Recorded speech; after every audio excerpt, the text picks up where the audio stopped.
yet. They ain't hit the karma where it slap you across your face like, yeah, all that shit you did, and you know it's for what you did. Like, you know it come back in a way where like, this can't, the way it happened and lined up, it's like, damn.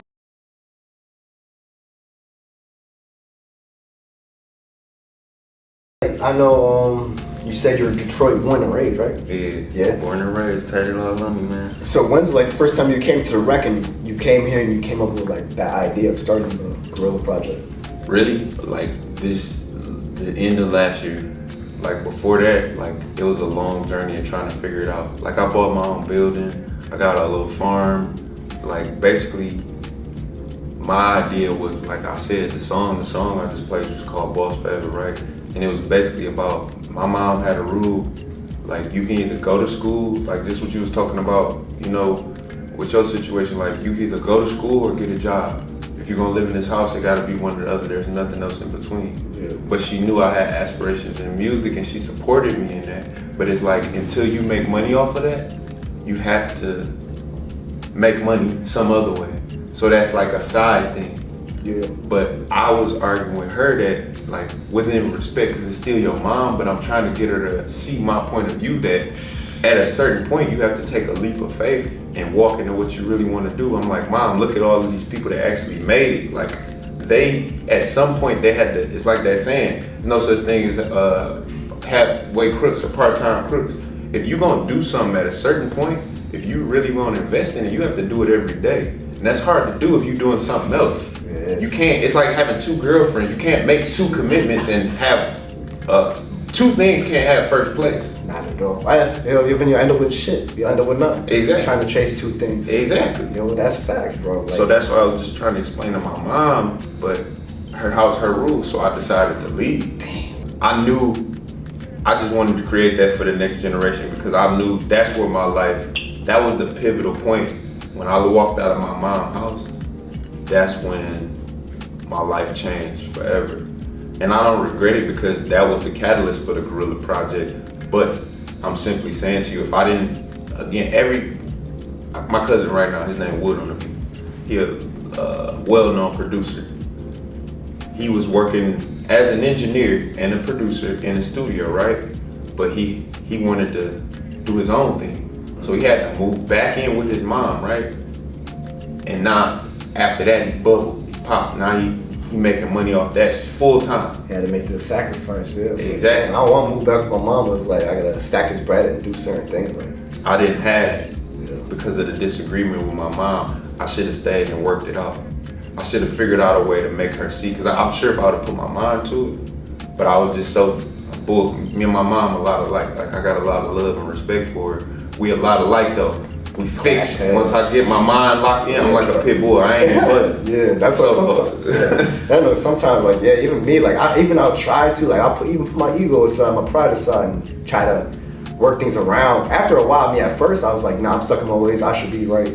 Yeah. You know, and it sucks when you're telling people about your dream and your passion. It's like they don't believe it. Like, they can try to understand, but it's like you can tell when someone really doesn't believe in you how you believe in you. Exactly. You know what I mean? Like, so it's like, damn.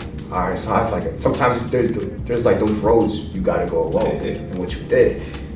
I think that's how it's supposed to be, because what I realized, I was never bitter. I ain't gonna lie, for a while I was, not just at her, a lot of people like, they ain't believe in me, or whatever, I'm gonna show them. But what I realized, like, God didn't show them the vision that he showed me, because it wasn't for them to build, it was for me to build. He gave them their own vision.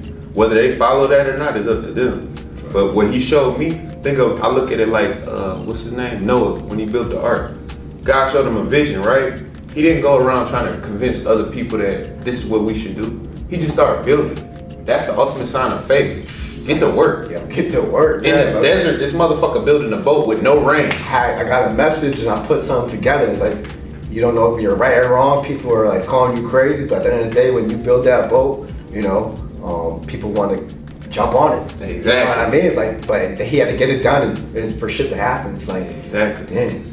Yeah. He had to walk in faith. Like, he had to believe in what he saw in his mind's eye before it manifested physically.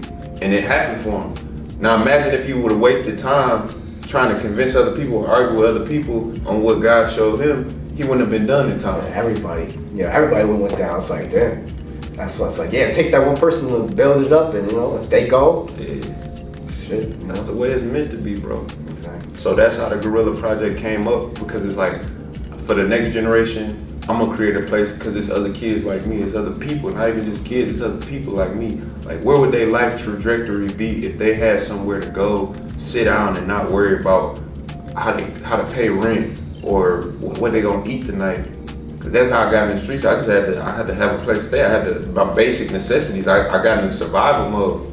You know what I'm saying? It was eat or get ate. So I'm like, if I could alleviate that for the next generation, they can be who they truly meant to be.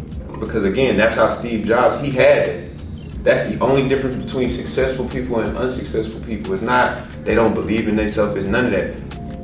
All the rappers in Detroit, believe it or not, they all had that bubble, what's his name, T Grizzly, 42 Dub, they was in jail. But what's the one thing you don't have to worry about in jail? What you gonna eat tonight and where you gonna stay? And when they got out, what did they have? A book full of music that, look at where they're at now.